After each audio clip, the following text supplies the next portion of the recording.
Theme song वापस आ गया यार सैमी ज़ेन का। मेरे लिए तो जिंदगी सफल हो गई। कल एलिमिनेशन चेंबर ना भी देख पाऊँ तो भी मेरे को कोई गम नहीं है। तो गैस जो मैं चैंपियंस ऑफ द वर्ल्ड में 3DX चेतना elimination chamber go home show.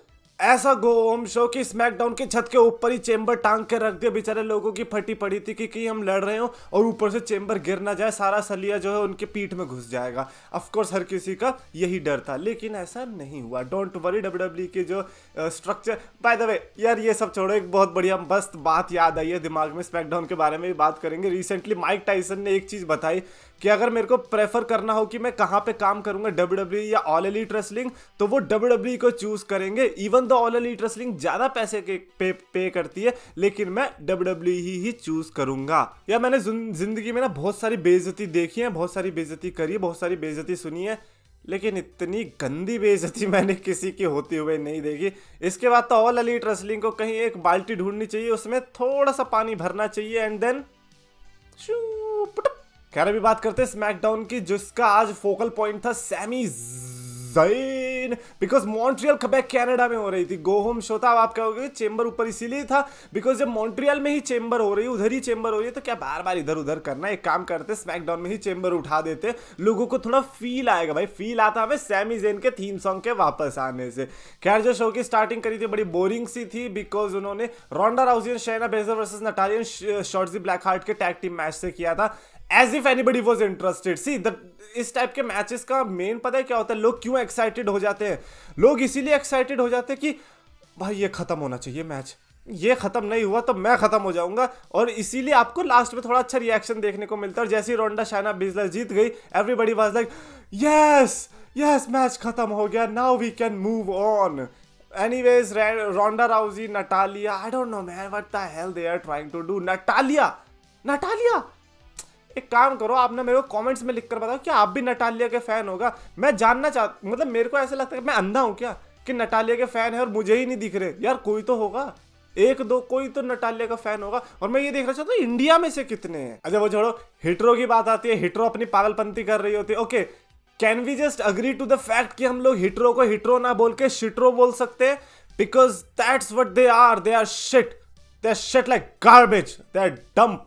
मतलब मैं सिर्फ उस टकले की वजह से कह रहा हूँ, बाकी दो जो है उनसे तो मेरा ऐसा कोई पर्सनल दुश्मनी है भी नहीं, लेकिन वो जो है ना टकला, मेरे को तो नाम भी उसका याद नहीं आ रहा जिसने बॉच किया, हाँ टॉप डॉला, उसकी वजह से मेरे को शिटरो इतनी बेकार लगती है। And thankfully Bray Wyatt and uncle Howdy messiah बन के आए और जो फोड़ा है दिल को सुकून आया। पर टॉप डॉला को आपको पीटना चाहिए था, जो कि आपने अशांति अडोनिस को पीट दिया। अशांति अडोनिस को बाहर निकालते और टॉप डॉला को जो मारते, मार मार के मोर बना देते जैसे अर्चना बोलती थी। खैर उसके बाद जो उन दोनों ने बोला, एक ने बोला, वो बड़ा ही अलग था यार। मतलब ये तो unexpected and that's why I loved this segment, क्योंकि मतलब लेट्स से कि मेरी पोजीशन ऐसे थी ना कि हाँ देख रहे हैं एंड देन अचानक से What did you just said? मतलब उन्होंने कहा कि Brock Lesnar and Bobby Lashley तुम में से जो भी जीतेगा उसके लिए हम आ रहे हैं। अरे वो क्या शादी करके थोड़ी आ रहे हैं कि तुम अपनी तरफ से घोड़ी लेके जाओगे। भैया मैच जीत के आ रहे हैं, तुम अपना क्लियर तो करो, तुम करना क्या चाह रहे हो उनके साथ। And either ways Bobby Lashley versus Bray Wyatt और Brock Lesnar versus Bray Wyatt, Brock Lesnar versus Bray Wyatt, are you kidding me. 2016 में जब रंबल में इनके बीच वो भिड़ंत हुई थी एंड देन उसके बाद रोड ब्लॉक था या क्या था, फास्ट लेन था, उनमें से वो 2-on-1 का मैच हुआ था। मैं चाहता था ब्रॉक वर्सेस ब्रे जो है रेसलमेनिया टाइप के स्टेज पे देखने को मिले। अब इसकी वजह से मैं ब्रॉक लेसनर को बहुत गंदा वाला रूट करने वाला हूँ। मैं चाहता हूँ कि ब्रॉक लेसनर जीते और बॉबी लैशली को हरा के ब्रे वाइट के साथ लड़े रेसलमेनिया के अंदर। या ये ना हो जाए Brock Lesnar and Bobby Lashley versus Bray Wyatt and uncle howdy, हा मजा ही आ जाएगा बिड़ू। नहीं बट सीरियसली बड़ा अजीब सा नहीं लगा था ये चीज सुन के, किसी ने भी एक्सपेक्ट नहीं किया था Brock Lesnar and Bray Wyatt. और Bobby Lashley versus Bray Wyatt तो मेरे को लगता नहीं कि उसके होने के उतने चांसेस हैं। आई थिंक ब्रॉक वर्सेस ब्रे अगर इन्होंने कर दिया, हाँ मैन मैं बहुत गंदी स्टिपुलेशन देने वाला था, लेकिन मैंने कहा नहीं यार इसके होने के तो चांसेस हैं। मैं खुश रहना चाहता हूँ, मैं इस पे अपना सैडनेस क्यों लाऊं। नहीं इस मैच के होने पर मैं कुछ नहीं करने वाला, देखते आगे चल के क्या होता है। But I am just happy that Brock Lesnar versus Bray white के होने के हमें चांसेस दिख रहे हैं। अब ब्रॉक वर्सेस बॉबी लैशली में हमें रूट करने में कितना मजा आने वाला है। बैंगर ब्रोस का मैच भी देखने को मिला था वाइकिंग रेडर्स के अगेंस्ट। अभी ये ऐसा मैच है जो कि भैया ना होता तो ज़्यादा अच्छा रहा, because I just want good for Sheamus and Drew McIntyre. Viking readers के लिए भी चाहता हूँ, बट अगर आप वाइकिंग ही बने रहना चाहते हो तो मेरा उसमें तो कुछ रोल है ही नहीं, क्योंकि मैं आपको नहीं बचा सकता। हेल विंस मैकमैन नहीं बचा पाए, ट्रिपल एच नहीं बचा पाए, और इनका तीसरा पोता भी अगर आ गया वो भी इस कैरेक्टर को नहीं बचा पाएगा। ये तो मेरे से आप लिख के ले लो, ठीक है ना। तो ये तो हो गया ड्रू मैकिंटायर और शेमस, जो कि मैं चाहता था कि रोड टू रेसलमेनिया में अच्छे मैचेस में आए, वो बेचारे वाइकिंग रेडर्स से पिस रहे हैं। अगर अच्छा हुआ कि मैच जीत लिया, यहाँ पर मेरे को थोड़ी राहत की बात मिली। उसके बाद आस्का वर्सेस लिव मॉर्गन, क्योंकि ये दोनों वुमेन एलिमिनेशन चेंबर के अंदर है एंड ऑल दैट, चेंबर वाले मैचेस जो है उनकी फिर मैचेस भी होते हैं उसके पहले रॉ स्मैकडाउन में। तो it was one of those matches, बीच में रकेल भी आती है, निकी क्रॉस आती है, कार्मेला, ये सब भी होता है।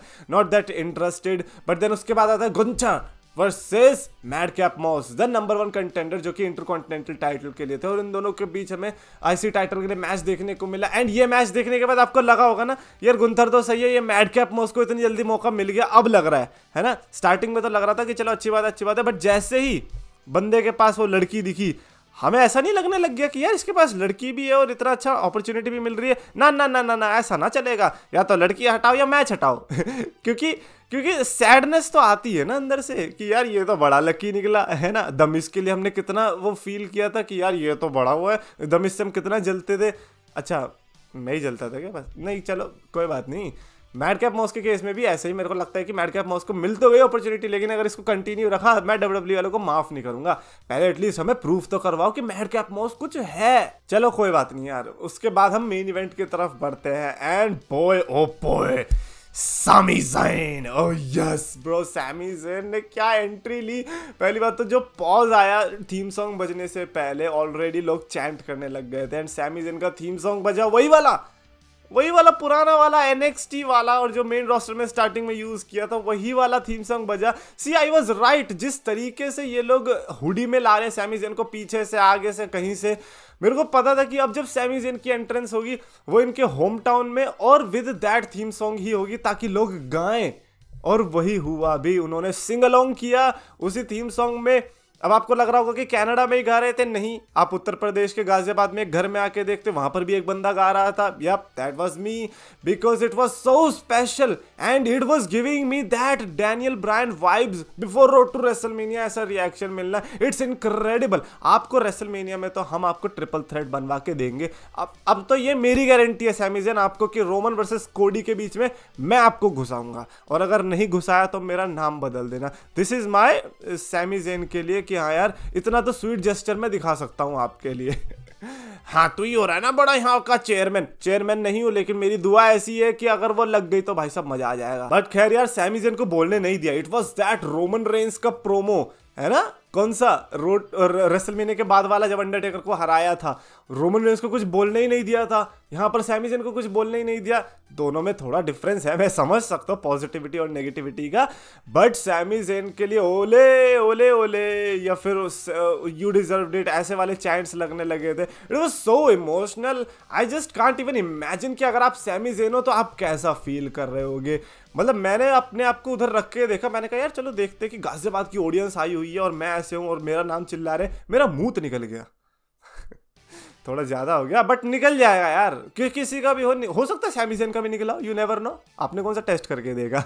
यार सैमी ज़ैन ब्रो, उन्होंने फिर बाद में कुछ ही शब्द बोले, ऑफ कोर्स रोमन रेंस के बारे में बोलना था। मैं ऐसा तो कुछ है नहीं कि वो ओवर द टॉप कुछ अलग ही चीज बोलने वाले थे।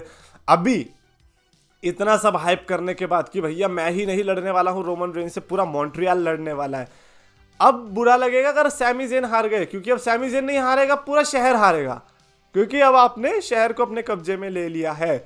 और अगर आपने अब कब्जे में ले लिया तो अगर आप हारते हुए दिखोगे तो हो सकता है कि शहर बीच में आके कुछ डिस्ट्रक्शन भी कर दे।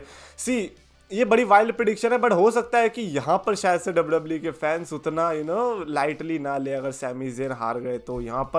यहाँ पर एक्चुअली में राइट्स हो सकते हैं, you never know. Clash of the Castle में नहीं होते, but here boy oh boy कुछ गलत decision and it's all over. So that's why they are dependent on story line point of view, कि अगर स्टोरी लाइन बढ़िया हो गई then results I don't think so कि उतना फर्क पड़ेगा। एनीवेज आज की स्मैकडाउन वाज ब्यूटीफुल फॉर 1 और 2 सेगमेंट्स ओनली, तो इसीलिए मैं पूरी स्मैकडाउन को अच्छी रेटिंग नहीं दूंगा। It has to be 3 out of 5 की star rating, but Sami Zain वाले सेगमेंट को मिलता है segment of the night and 5 out of 5 because it was crazy कि आपने वो थीम सॉन्ग को लाया, मैं तो वहीं पे पिघल गया जैसे थीम सॉन्ग आया।